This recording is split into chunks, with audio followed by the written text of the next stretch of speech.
Hey, everybody. Hey, everybody. Welcome to season 2 of Scaling Your Startup. This is episode 10. What an amazing season we've had.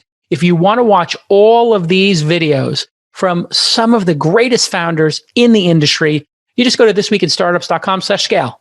thisweekinstartups.com/scale. What I would recommend doing, since we're all working from home, is that you take these 10 episodes and you have a watch party.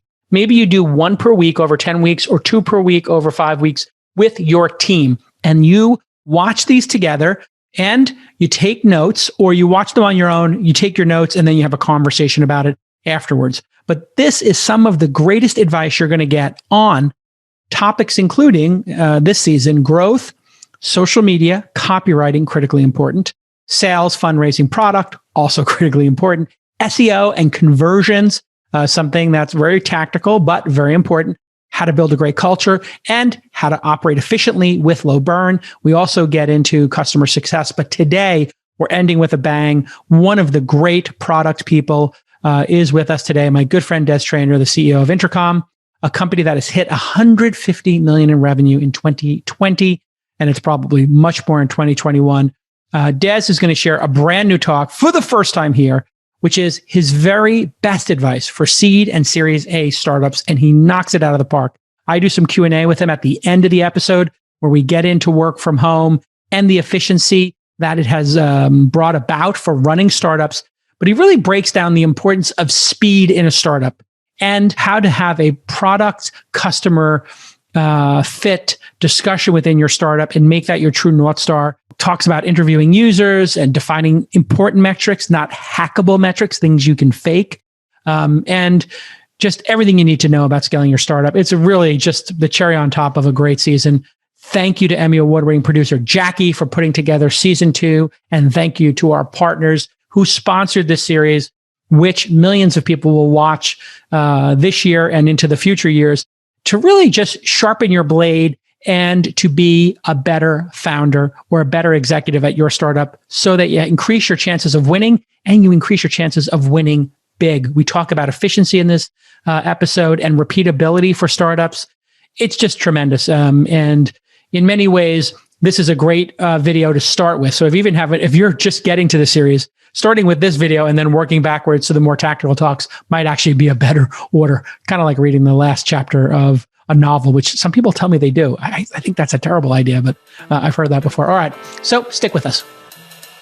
Scaling Your Startup Season 2 is brought to you by Netsuite. Don't let old software and spreadsheets slow you down anymore. Upgrade to Netsuite, the world's #1 cloud business system. Head to netsuite.com/twist for the special financing program. Ourcrowd helps you invest early in pre-IPO companies alongside professional VCs. If you're interested in investing, you can join Ourcrowd for free at ourcrowd.com/twist. And Brainbase. Protecting your ideas should be simple. Built by founders, for founders, Brainbase File is a clean and automated trademark filing platform that gives anyone the ability to protect their idea. File now for just $169 at brainbase.com/twist by using code TWIST. Thanks, Jason. I'm excited to give this presentation. In prepping it, I really wanted to focus on what are the important pieces of startup advice, the stuff that I wish we had known back then.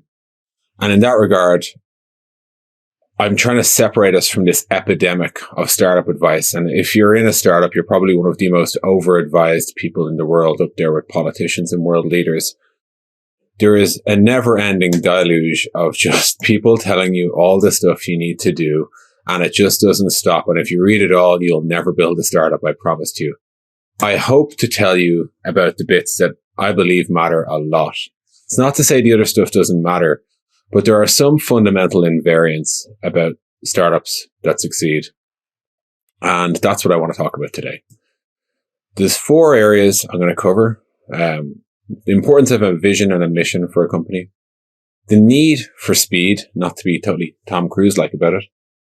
Product customer fit and product market fit. And I think these 2 things are best considered separately.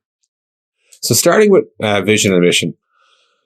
There is a tendency to say, start a startup with the idea that you want to explore a certain space. We think we should do something in the ticket tracking space or project management or whatever. Doing it without a mission leaves you with a really blurry pitch or way to charm people into joining your company, investing in your company, adopting your product, referring it, even just listening to you. A mission answers the question, why do you exist other than making money? Most companies exist to make money, but they usually have some higher order purpose that they're trying to serve. And I think like at Intercom, we say our mission is to make internet business personal. That's what we want to do. Stripe's mission is to increase the GDP of the internet. I think Uber's is to make transportation as reliable as running water. There are like great missions out there, but they're very clear about what will be better afterwards. And a vision is kind of the sort of the landscape after you've succeeded. Like, what does the future look like because of your company? What change are you trying to bring about in the world? And it's really important at the early days to kind of get these things down. They will inspire people to want to listen to you, to follow your company. They will like inform decisions you make. If everyone knows what the end goal is, there's less existential discussion about like, should we do X or Y? Because the mission usually answers that question.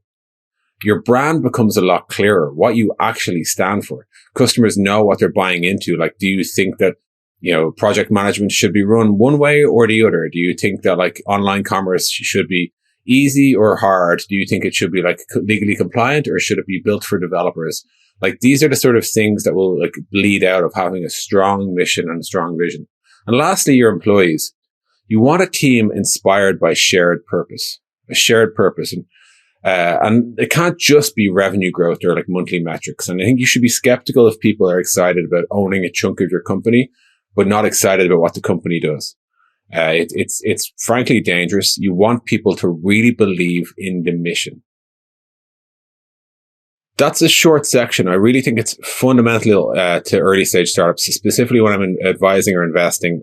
Whenever I get a blurry answer to what the hell is the whole thing about, what is the mission, usually that blurriness shows up everywhere. The features you build, the types of customers you attract, the employees you have. That's never good. It's also impossible to move fast without it. And moving fast is perhaps the dominant characteristic of a successful startup. We use the word startup a lot here. And it often gets overused in that people would refer to like a new coffee shop as a startup, or a cinema or a restaurant or a law firm.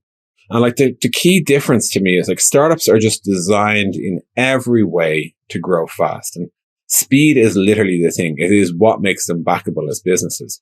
I share this chart a lot in Intercom to make a single point. At Intercom, we grew really fast and we continue to grow really fast. But specifically in one period, we went from 1 million to 50 million in 3 years.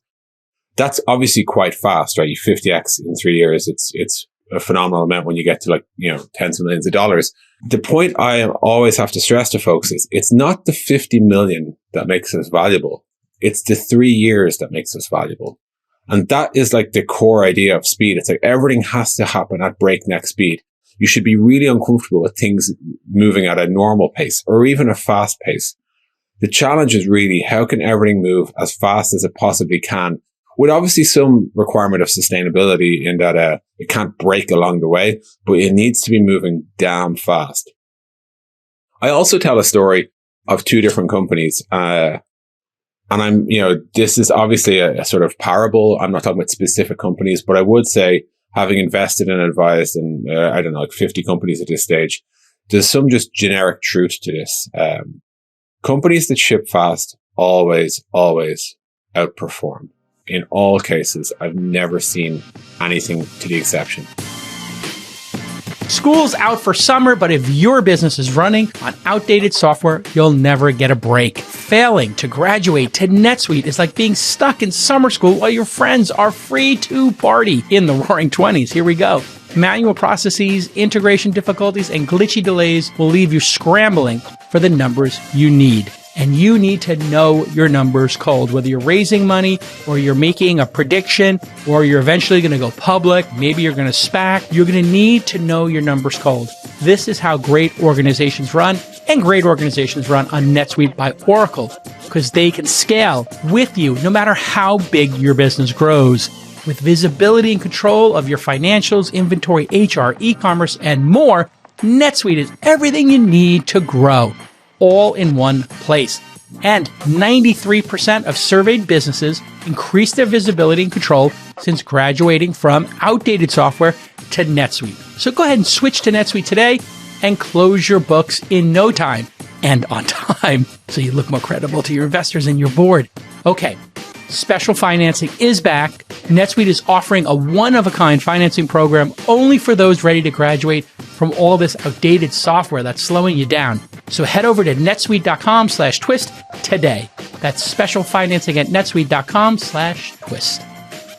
A company can have a small idea. It doesn't even need to be the huge idea.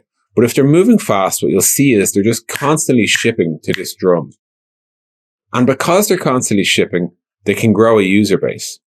And by the time they hit month 6, they have a lot of people who've been hearing about the product, using the product, and most crucially, giving feedback about the product. And that is just a really valuable place to be after 6 months. We've released 2 or 3 things. We've got a swarm of customers and we know what they want to use us for. And we're talking to them regularly and we're learning about our space. Companies that don't tend to basically take 6 months and maybe release. And the danger there is they have no users, they have no feedback, they have no understanding. Which company would you rather be of these two? You want to be the one that is just moving phenomenally quickly. And it's easy to say, sure thing, right? So you get it, move fast. What are the ingredients of speed? For me, like there are lots, but there's a few I'll call out that really matter at the early stages. Culture, tooling, focus, and process.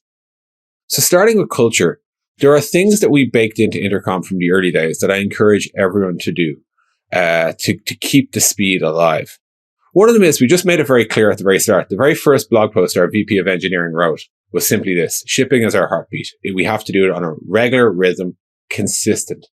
And we tell everyone that as we interview them, we tell them as they start. We say, this is a company that ships maniacally fast. Today, we'll be 10 years old in August. We still deploy new changes to production about 200 times a day. We ship about 180 to 200 user-facing significant product changes a year. We care deeply about this. Every Friday, the whole team get together and literally teams demo what they've shipped that week. And if your team has gone a while without demoing, that is usually a sign that something's not good here. We also make the same claim to our customers that our product will continuously get better as you use it. And we hold ourselves accountable to this standard. And it's just leaked into every aspect of how we think, is that this is a company that produces software at a really rapid pace. We also build stuff that helps. For example, we track a thing called a velocity risk register. Now, this is probably too much for the stage you're at, but basically what this is a register that asks simply, what is slowing us down? Is anything slowing us down? And everything is allowed to be put in here. Des is on holidays, or it takes too long to get a decision made, or this code base is janky, or this integration is like not working or whatever. But anything that slows us down, we will invest in solving because we believe that much about speed. There are 2 things we do. We build value for our customers and we increase our ability to do that fast. That's the only 2 things we do. The other area is we invest in any sort of repurposable or reusable technology. So we built out a pattern library, which meant that instead of having to redesign every piece of UI every single time, we just build stuff that lets us consistently take components off the shelf. Again, not because it's fun, not because it's cool, entirely because it speeds us up. A third degree of speed is just pure focus. Is everyone focused on the right thing? You can have a large team of really valuable people, but if they're not all working together, you will not be moving fast. If you can get them to actually work in a specific direction and all be aligned around a mission, a product strategy, you will get a lot more speed. And we spend so much time reminding people, here's what we're doing, here's the objective, here's what this product will do, here's the customer we're building it for, here's why they want it, here's the metrics they hope to impact. We just consistently focus our people on exactly what matters and really fight against any distraction. And even within that, that's just a product org in a sense. As you grow, you will add things like product, marketing, you'll add brand, analytics, sales, and you actually need all those focused on the same thing too, because if they're unfocused, it will slow you down. And lastly, process. Now, process is a funny thing to talk about in the same breath as speed. And I would say you should be skeptical of a lot of process, but some amount essential. Good process, generally speaking, it stops you from doing bad, but it doesn't prevent you from being world class. Bad process stops you from doing anything bad at the cost of doing anything good. You should, one, probably have some process to hold you accountable to doing regular good work in your company. But two, be really wary if that process is in anything looking like slowing you down. You should be worried, because speed is literally the piece that startups trade by. It's the difference between a startup and everything else. People will often question you about, but Des, you're talking about just going maniacally fast, but we want to build a really beautiful, artisanal, fancy product. To which I say, fast gets good before good gets fast. That is consistently my experience. There is a famous old story about like this competition of like who could make the perfect vase. Team A was told they have to make 100 vases in 1 hour, and Team B was told you have to make one perfect vase and you have 1 hour to do it. Who do you think makes more perfect vases? The answer is always Team A. Why? Because they iterate and they learn and they learn and they keep getting faster and better. Speed is just essential, and it's the surest thing that turns me off a startup is if they don't move quickly. Once you know what you're doing, the first step, everyone jumps into this idea of product market fit. And my fear about startups focusing on product market fit is that they can often skip the step of actually just generally good product fit. Product market fit asks questions about how do we reach all our customers and how do we get them in like deep and cheap SEO friendly ways and all that sort of stuff. None of that matters until you have a good product. None of it. Your product has to be loved before you could even tolerate people only liking your product. And I really worry when I see folks chasing the hacks and the optimizations and the tests and the loops to try and make the best of what they have, when what they have isn't something that fundamentally solves the user problem. All products solve problems. That's what they exist to do. And for me, product customer fit means for a given customer, do they use our product every time the problem occurs? And does it solve their product every time?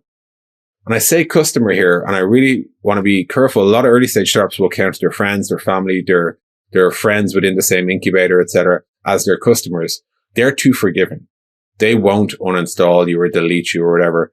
You need to have people who have no reason to use you other than the fact that you solved their problem. That's the sort of people you need to be listening to at this stage. And you need to find out, do they use the product every time this problem occurs? And does it solve their problem every time? One area that we often, one methodology, if like we apply, is this idea of jobs to be done. There's a whole heap to be said about jobs to be done, and I won't be saying it now. I did write a book on it, and Intercom's published a lot of stuff on it. But generally speaking, the more you understand the problem, the more the solution becomes self-evident. A simple example of this would be to take this scenario here. So what I'm going to show you is a situation where the more precisely you can define a situation, the more obvious the solution is.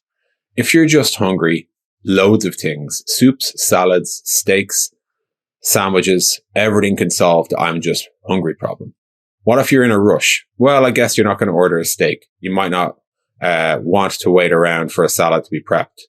What if you're in a rush and you're starving? Well, maybe that takes the salad off the table for sure.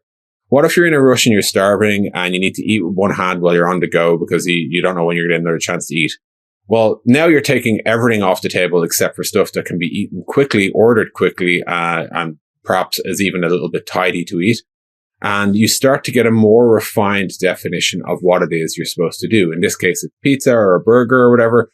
But this is a simple example. I'll give you some softer examples in a second. But the idea is the more you can specify the exact problem, the more you can specify the exact solution. So you really need to understand the job that your product does. There's 3 components to understanding the job. You first want to be interviewing your users. Secondly, you use that information to scope your product down and kind of write where does it start and where does it stop. And lastly, you want to pick metrics then that matter for your definition of do we solve the job.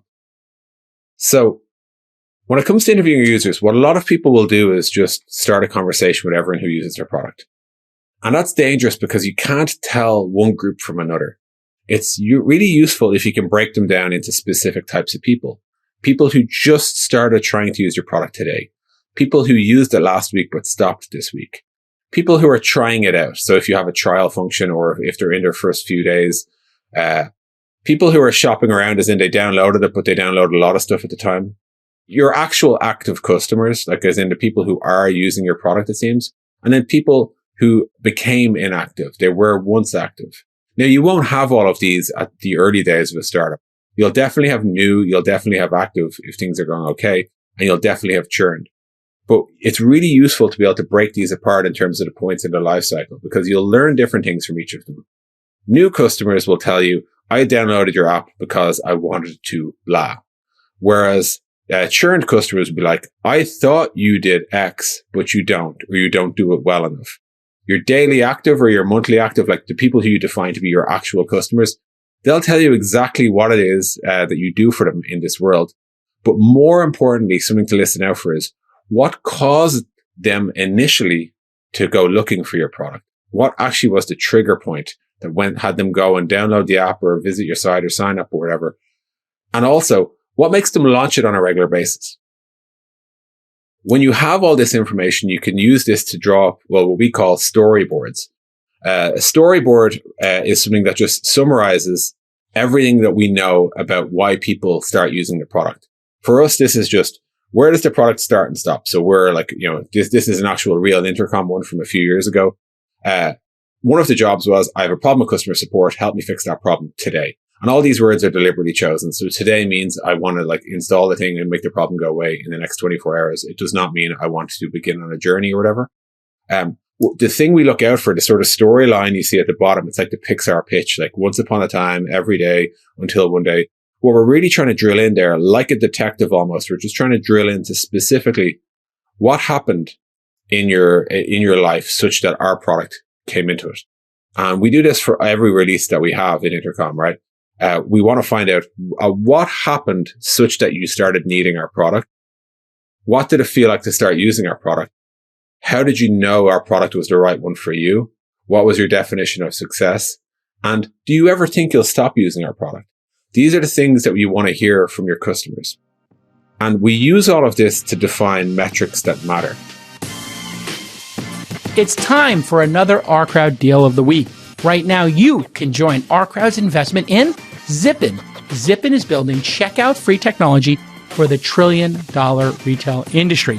According to the deal memo, Zippin, Z-I-P-P-I-N, is already deployed by the world's largest food service company, so they're ahead of the game as the retail world adopts the safety and efficiency of contactless payments.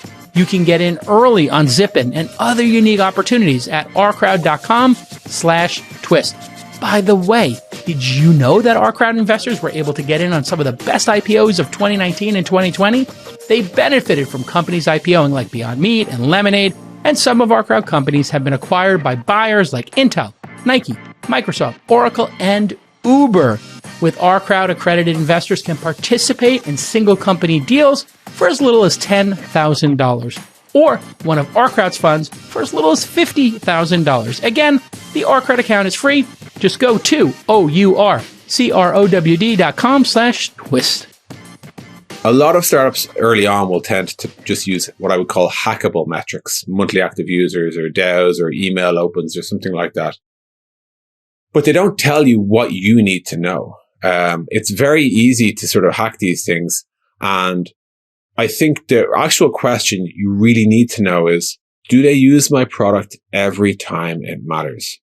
So the question you need to learn from users is, what's the expected problem frequency or the trigger that causes me to use it? So when X happens, I use Y. When I land in a new city, I use Uber. Or every X, I use Y. Every day I check my mail, or every day I support my customers or whatever. And that's the definition of, are they using it frequently enough? And every product has some expected frequency. If you're building payroll software, payroll's paid once per month, right? Support teams use their product every day. News apps are used probably every day, probably in short bursts. Fitness apps are probably used on a weekly basis. Social apps on a daily basis. But that's just the frequency. The second piece is, are you fully solving the problem? So don't just look at, did they log in or did they launch the app? but you actually have to go a step further and say, well, what does it look like to meaningfully solve the problem? And it could be like they started their workout, they were active for more than 5 minutes, they recorded it, saved it, and maybe they shared it too. That might be like the full soup to nuts of what it takes to actually solve that problem. Or they scanned a section, they read an article, they opened the newsletter or something like that. That might be what it takes to say, solve the I'm bored on a commute or whatever problem. But you should be able to represent these things in metrics. So when people ask you, how many users do you have? It's easy to say 7,000 or whatever, but that 7,000 could be a load of people, passively using it, dabbling, not doing anything meaningful. What we obsess about in Intercom is what we call active, engaged, fully configured customers. They're using the best of Intercom according to their price plan. They're using it in all the ways they can, and they're not using competing products in any way. So we know, like, hey, if support volume drops from a customer, the chances are they're getting that support volume somewhere else. So we care about these things, but it's really important to focus on these metrics that matter and not just these superficial ones. Superficial ones are fine when you're pitching an investor because they might not give you the time to explain all of these variables. But before you're pitching an investor, you're pitching yourself. Is this working? And this is the stuff you care about. And you've product customer fit when for some amount of people, and it doesn't need to be a huge amount. It doesn't need to be thousands yet. When you could even just have like 40 or 50 people, but every time they have the problem, they use your product and it solves it completely.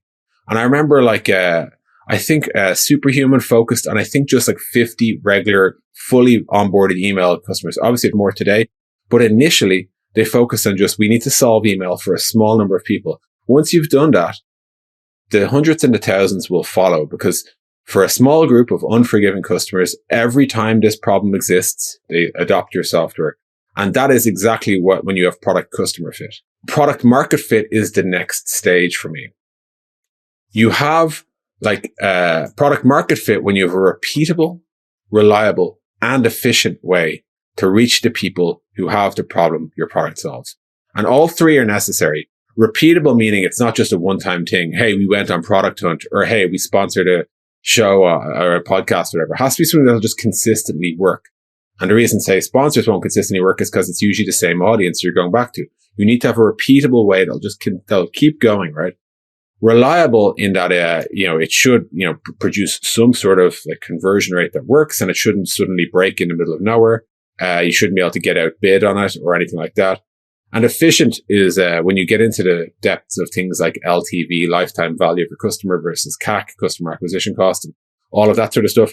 But generally speaking, efficient means you can actually afford to do this, right? And product market fit means you have a way to bring the product to the market. And these are the characteristics of it. Generally, when you think about entering a market, you'll be forced to look at your funnel. And most people look at their funnel and they look at it from a point of view of, we've got thousands of people in our audience. Some of them click the ads. Some of them will visit our website. Some of them sign up, some on board, some become active users, some go on trial, and some start paying, right? And generally, marketers will typically say, we just need to grow the audience. And the danger with startups at your stage is that that's almost certainly the wrong way to go. It's so much more effective, efficient, and reliable to start at the end and work backwards. So the temptation is to start with this sort of audience, right? And start your marketing there and let the whole world hear about our boogie product that doesn't solve the problem. That's a terrible thing to do. Instead, if you can focus, the danger of this is you'll find yourself, tweaking AdWord copy, playing around with experiments that ultimately don't matter. You can do things like, it's easy to spend $100,000 on a large amount of AdWord plays. And that might feel like progress because you might actually see signups spike or whatever. And to be clear, there are so many startups who will happily take money off you to do things like this. But if your customers aren't happy, engaged, and profitable and sticking around for long enough, the last thing you want is more of them. So what I would say is the best marketing starts with happy paying customers. And you start at that stage, you make sure your customers are happy, they are paying, if paying is your thing. If they're not paying, you just want high engagement so you can monetize through eyeballs, adverts, whatever. But generally speaking, you work backwards from there. You first of all focus on, happy people, then you focus on your trialists, then you focus on making your onboarded people all active, then you make all your signups onboard, and you work backwards through the funnel. That means that you are in a much richer position to actually blow up your audience at the end of all this. The last piece I'd say on this is it's important to think about how people will hear about and ultimately find your product. Again, people often think, well, we just need to have a product marketing page and an AdWord, and we'll advertise against our brand name. And if we're ticket tracking, we might even buy the word ticket tracking, and then we're done, right? There are so many ways people will actually try to find you that you can reach them. On the far right-hand side here, you see like the Intercom logo. What that is like people think, I need one of those. So like, I'm trying to listen to a podcast. I should listen to This Week in Startups, right? That's just entirely brand driven. It's brilliant because you don't have to pay for it. It's direct, but that's the piece that's hard to grow, right? The next step is competition based. This is a larger market. This is people who are, say, in our case, they might be frustrated with their current support or engagement tool.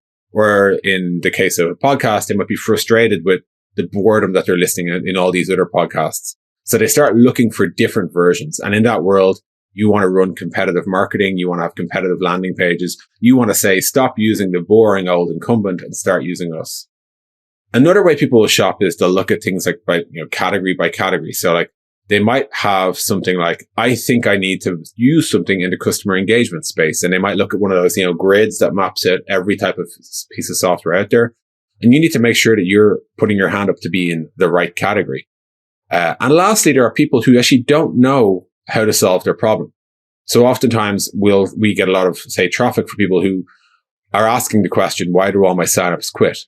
And that is like quite a distance away from you should buy customer engagement software that embeds in your product. And we have to build all those bridges for them so that they realize their problem actually it is attached to a category. There are a set of competitors and we are the best of them. Now, there are lots more people who shop for, problems than there are, say, people who shop for Intercom. In Intercom language, this is exactly like, this is a very real example for us from a few years ago.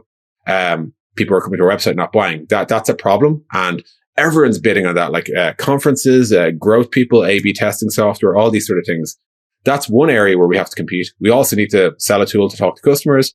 We also need to bid against Zendesk and like Salesforce and all these other companies. And then lastly, we also need to be the number one result for Intercom, and we need everyone to actually want Intercom. And that's the full spectrum of how we think about like reaching the market.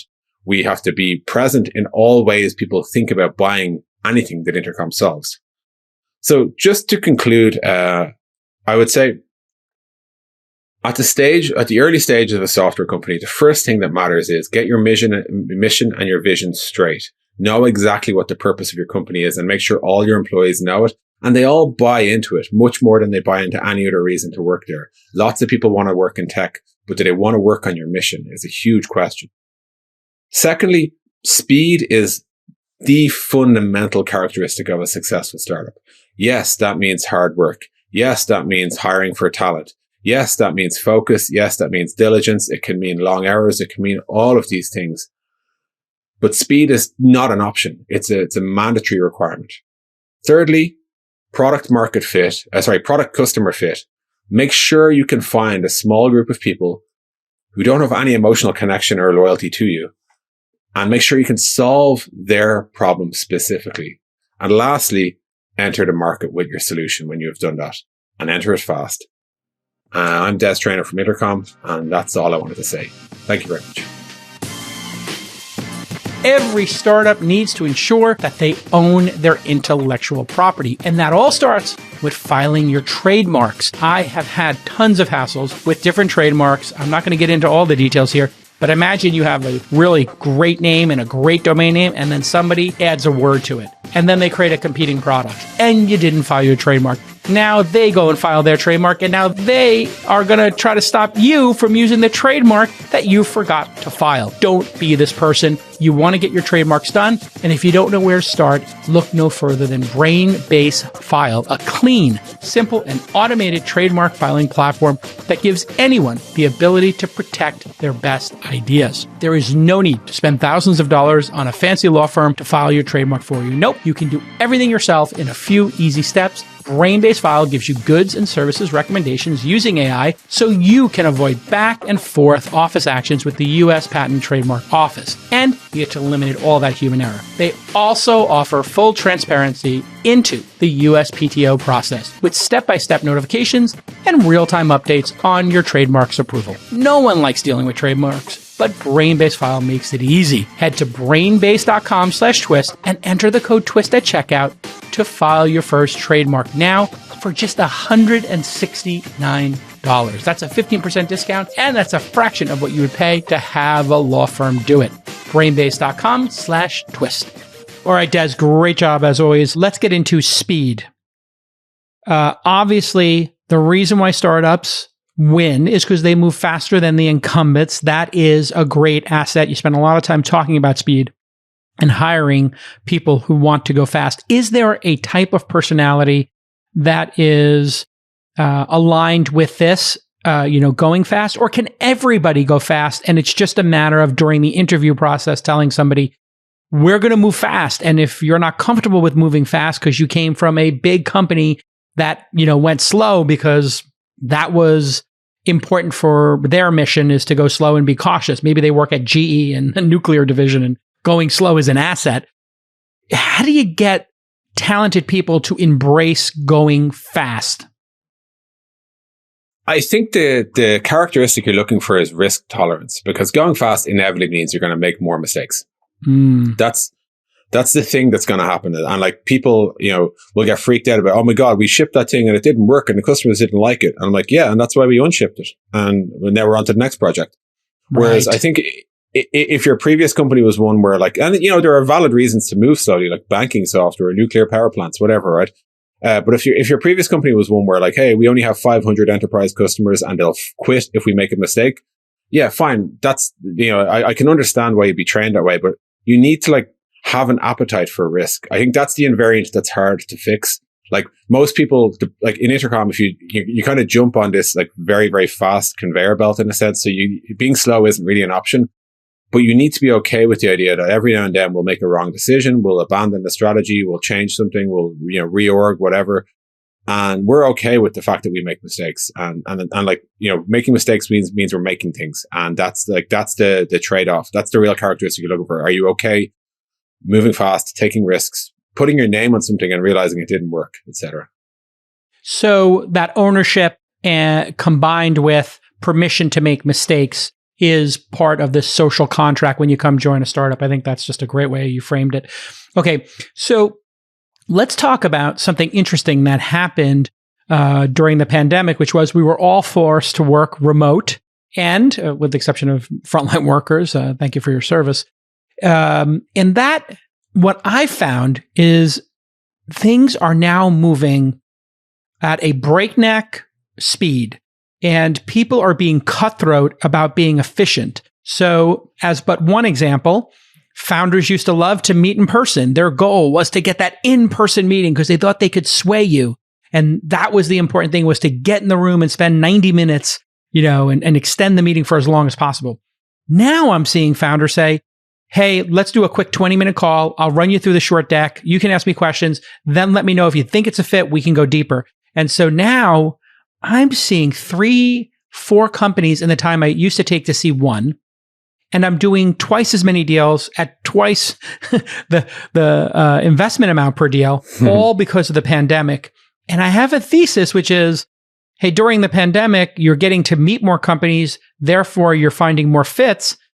And therefore, you can place more bets. And then vice versa. The reason why so many people are getting funded is because they're getting to meet more investors, and therefore there's more fit. So a long way of sort of asking, have you seen something simpler in the product space or running companies where, gosh, everybody being forced to be remote is making people more cutthroat, brisk, fast, whatever? Yes. The thing I notice most is, and we see this in Intercom too, people are realizing that meetings of 30-minute blocks of time, chunks, which is the kind of the norm, right?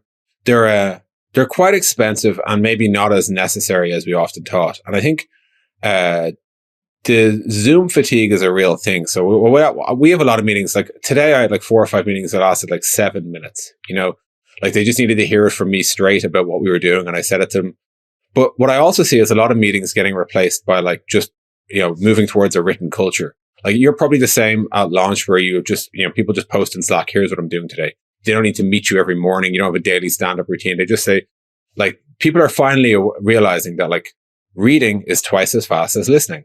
And that's like, when you realize that, you realize, well, if your culture really wants to speed up, you move to a written culture. You move to an asynchronous written culture where business moves at the speed of thought. And I think like, so we see that in Intercom where just things are happening so much faster, because I'm realizing I can send you a Google Doc that outlines my thinking. And if I take the time to write it well, we don't need to talk. And that's an actual time save, even though it takes me longer to write the doc. If it deletes the meeting, that's a win. And specifically, if it can be reused and trickle down the org, that's double so. I'm seeing a little bit of fallback onto things like looms, when you send a video that narrates through a piece. Yeah. That's working as well. And then on the investing side, I'm getting the same thing. I'm like literally, and for me, I'm very grateful for this. Like, we don't need to meet. I'm also trying to get out of the meetings as well. I'm like, hey, look, if you need a decision by Sunday, can we just back and forth this over email or SMS or whatever? Yeah. Because, I'm totally comfortable writing a check based on what I heard in email. I don't feel like looking the founder in the eye is that important to me for the types of checks I'm writing, and for like the early stage I'm going in. It's already loaded with risk anyway. So like, character testing isn't going to be something that's a useful variable for me. So I think like we are seeing everything speeding up because of the move to written, the async nature. People are pissed off jumping on Zoom calls all day. And I don't think we're going to necessarily bounce back to like, hey, let's all go and, meet in our local coffee shops and go back to 1 hour pitch decks and all that. I don't see it happening. Yeah. I am now thinking I'm going to have a lunch with, key members of the team every other week, or, different members. And I have to eat lunch at some point anyway. And it's primarily going to be for socialization. Totally. And, to hear how they're doing, hear how their kids are, what's going on in their life, and enjoy a meal together. And then I love this written word. I've been using Notion and I've become addicted to it. Other people are using Roam and some other solutions. Yeah. And we used to use Google Docs for it, but it doesn't have that sort of singular giant document wiki effect. And I'm telling everybody, if you're explaining this to me, I want in your daily start of day or end of day, start of week, end of week, a link to the Notion page that explains this. Please make a Notion page about this best practice and share it with folks. And now, when we do our weekly staff meeting, we used to go through a bunch of charts. Now I tell everybody, post the charts into Slack, and everybody comment on the charts what questions you have, and then I'll read the questions. And if there's no questions, we don't need to pull up the chart. And now we're having higher level discussion. So it's really fascinating. I miss all the people I work with greatly, and I want to see them and hang out with them. But the fact that people are happier being around their families, having their own schedule, it really has made me double down on work from home, but it doesn't work for everybody. So how do you think about mentorship and young people, or young in their career? It doesn't necessarily be an age thing, but there's a mentorship that occurs in person. So we're building on the fabric that we've built for the last decade, you and I, in our companies. Would we have this strong culture at launch or at Intercom, I wonder, if we didn't have that time together, in the trenches? So how do you think about that? Yeah. What's lost? I think lost is like the sense, like when people have left Intercom during the pandemic, I often joke that they're just swapping us for a different tab in the same browser, because that's what that's what moving company really is at this point. It's like, of course it's going to be another Slack channel, but like none of these things are unique in a sense. I think like the sense of company identity, like the idea that I am an Intercomrade and I have friends in this company that we met, as we were watching the product demos over, having beers or whatever, you lose all of that. And I think people will struggle to recreate this. And like, I don't think anyone has a great answer yet. Like I'm seeing all these like epic blog posts written about here's how to make hybrid work, but mostly written by people who have yet to make hybrid work in a sense. Like we all know we're going back to this 3-day-a-week thing. None of us know how it's going to work. There's a lot of software companies targeting it, saying like, oh, here's a way to automatically calendar so you're always in work at the same time as your colleagues, whatever. I think there might be some apps that could be useful here, but generally speaking, I don't know what it would be like to be a 22-year-old fresh out of college, joining a company today, going a year without meeting anyone. And bear in mind, like for those specifically at that point in life, that's where people find their friends, potentially future partners, just a social scene. It's probably often where they find their next job through people in the current job and all that. Yeah. Like, so there's a lot of that's kind of been stolen. A lot of like the, say, like post-work drinks chatter that like would happen that would spread other pieces of information. Like there's a lot of that that's being cut out. I actually don't have an immediate, oh, here's what you should do. I think your point about moving to like deliberate social gatherings with your team is really valuable. We do that at Intercom as well. One shift we've made recently is you know that Jeff Bezos style thing where like if for anyone who's presenting, they write a 6-page memo or maximum of 6 pages. Yeah. And we all read it at the start of the meeting and we just comment either major or minor. And major means like we have to go through this before I approve, and minor means just FYI, here's some shit that you should think about. But we do that, and because of that, we get through the meeting in like oftentimes like 20, 30 minutes. What would have been like a 2-hour conversation.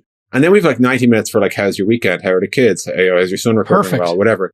And like we're now joking like our first and next actual offsite when I get back to San Francisco, we're probably just going to hang out. Like we don't actually need a big agenda because we were getting through our topics pretty well. And I think like that hangout is just as important because there will be like Intercom's on a tear right now, but there will be hard times ahead. And there's a lot of folks who are new to the exec team that I've yet to even meet in person. Like I've never met a CFO or a CRO in real life.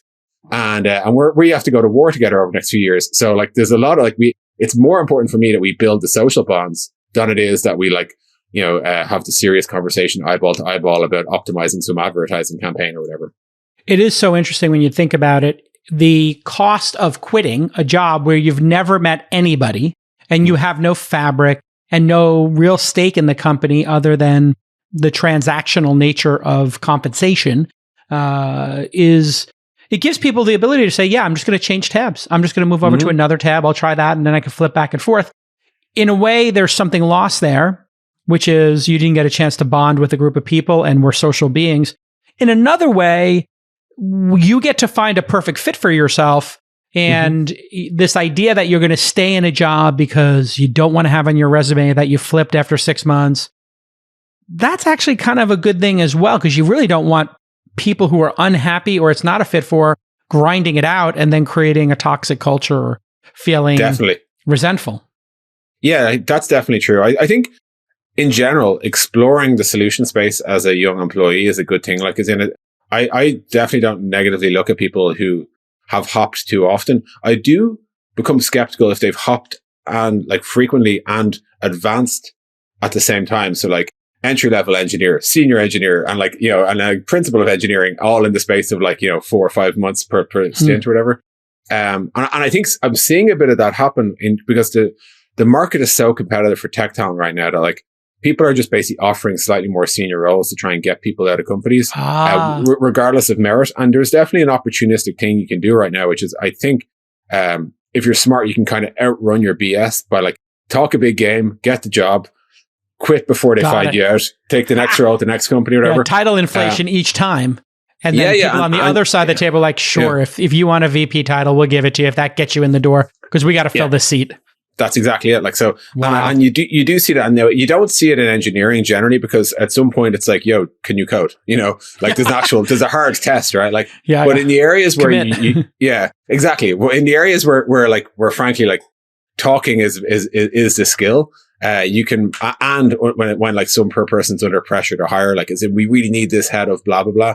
You'll see like mishires all over the place. And I think that is something where it's going to be cleaned up post-corona. Everyone's going to be like, we really adopted a lot of people here who aren't as sharp as they seemed initially in interview, Is this the end of middle management or management in general, because people are managing themselves and in a remote way, you're forced to manage yourself or you can't have the job? I've definitely seen more self-directed people, or just generally like the written culture forces a lot more just own your stuff. If you think about middle management as just being like, I listen to Peter and I tell Paul what to do or whatever. I think that type of role is less useful. I think like, in Intercom's definition of middle management, it's usually like, I control these 7 teams and I report to this director of the support product or whatever. So that type of role is still essential because you're still doing like resource balancing and all that sort of stuff within your own group. Do you think there's going to be a grand reorganization at some of these giant tech companies? We've seen folks say, hey, listen, you got to come back 3 days a week. People saying, I never want to come back. One of the things I'm realizing is there are people who want to go to offices. Okay, that's easy. We let them go to the office. There are people who are A-level performers, and I'm thinking about this matrix in my mind. High performer, medium performer, low performer. And then you have fully remote work from the office. Well, any great company should be getting rid of low performers, whether it's 10%, 1%, or 25% of your workforce. There's no debate there. And then on the other end, anybody who's a real contributor, who cares if they're at home or if they're at the office? This is a killer sales executive. This is a killer developer. It need not matter where they do their work from. And then you have everything in the middle. Let's say average performers, but who have potential to maybe become serious contributors. Maybe people who are below average, above average. That's where I think we're going to see maybe a two-class system come in. You're an average performer, but we want to invest in you. Might be hard to do without you being in person more, and they would not have the option. Whereas the A-list players would get to pick. Anybody in the middle, you got to come to the office or the company picks. And then obviously you want to get rid of folks who don't. Do you think that's what we'll see here in this grand reconciliation when we go back to offices? I think the first thing, I think everyone's going to run back initially, and there'll be this sudden realization that, hey, turns out workspaces with good air conditioning and nice food and purposely designed for work with nice meetings and all the nice meeting rooms, people are going to love it initially. That's what, like, we've been dabbling with returning to office a little bit in Intercom, and like the appetite is there from the employees. They do realize, like, people actually, architects design offices for work, and there's something useful about that. So I think there'll be an initial storm back. Fully remote people will always be fully remote, and that's fine. Like, companies will have to come to their own decision about what percentage, what's the threshold for doing that. Obviously, like, you don't want a junior person who's like super inexperienced and needs a lot of mentorship and wants to like learn from other senior engineers. It's just going to be tough for them to be doing it from a bedroom somewhere. However, I think that the next stage, so once everyone rushes back, this 3-day-a-week thing is going to be complicated, because I think we're going to realize maybe we let each team decide its own cadence, but we want a team behaving the same. I think that's what you're going to realize, in that if it's like 6 people in a room and 1 person on dial-in, it's just going to be messy, right? Like, and it's that person might as well not be there, because you even forget they're there. Somebody forget. I mean, how many times do people forget to dial that person in? Oh, precisely. Yeah, that was somebody, and that person's calling on the phone. Can somebody pick up their phone and dial me in? Totally. And like, that's just a horrible experience on both sides. And it's not fair on either side, in my opinion. If there's 6 people in a room having a very high bandwidth conversation, it's just weird to stop and go, okay, let's go over to Johnny now. Johnny, so like, I think what does work is we say, like, Mondays and Tuesdays and Wednesdays or whatever, we're in the office, and that's all the office stuff. After that, we have dished out the work. Everyone knows what they're doing. We don't need to contact regularly. We move to written, async, Slack, Docs, whatever, for the other 2 or 3 days or whatever your ratio is. And I think just teams will need to set that operational cadence themselves. I think I suspect like it'll be like 3 months after everyone's back before people realize that this is what we need to do. And there will be some kind of rebundling of, like, some teams will be fully in the office, some teams will be fully remote, and the hybrids will have to agree on the days that they behave like either of those other 2 teams. Yep. And that's when but ultimately I think you can't just dabble with remote. I think once you're saying some people, especially as you move up, senior people aren't in the office all the time, the shift towards a written culture becomes kind of mandatory, because it's either that or just a shitload of meetings to share random pieces of context. And I think that just, that'll get quite expensive, and people will work it out. Yeah. All right. Listen, Des, this has been amazing. Thank you so much. Everybody knows Intercom. I don't need to tell you. It's the industry standard. Great product. Go use it. I don't know if you have a special URL for startups to go to. We do. We have intercom.com/early stage. Perfect. And I'm sure you'll get a great deal there. And of course, all of our startups use the product and love it. So continued success. And it's been great to get to know you over these years. And I really appreciate you sharing your wisdom with the This Week in Startups community. Thank you, Jason. All right. We'll see you all next time on This Week in Startups. Bye-bye.